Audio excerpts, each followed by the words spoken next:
აი, როდესაც მე რამეს საუბრობ, მე ვარ პატრიარქის მღვდელი. მისი ნაკურთხი ვარ, მისი აღვეცილი ვარ, მისი ნაკურთხი ვარ და მის ეპარქიაში ვარ. პატრიარქი ჩემთვის არ არის მარტო პატრიარქი. ის არის ჩემთვის მთავარეპისკოპოსი.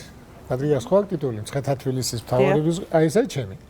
და პატრიარქი ის არის ჩემის და სხვებისაც, მაგრამ ის ჩემი მთავარეპისკოპოსია და მე როცა საუბრობ, მე საუბრის უფლება მაქვს პატრიარქისგან. ქადაგების უფლება პატრიარქისგან მაქვს. პატრიარქისგან მე შენიშვნა არ მიმიღია. იცის პატრიარქმა ყველაფერი, მე არ შემითანხმებია, მაგრამ იცის და მეც ვიცი პატრიარქიდან. ვიღაცებმა გამოხატეს რაღაცები, მაგრამ არავის არ აქვს უფლება. თუ ვინმე მე დამიწუნებს, მღვდელმსახური და ჩემს სიტყვას დაიწუნებს, პირველ რიგში იწუნებს პატრიარქს. იმიტომ რომ მისი მღვდელი ვარ და ეუბნება, რომ შენ მღვდელს ვერ აკონტროლებარ რაღაცა. ამიტომ თუ ვინმე რამე გამოხატა, ეგ შეცდომაა.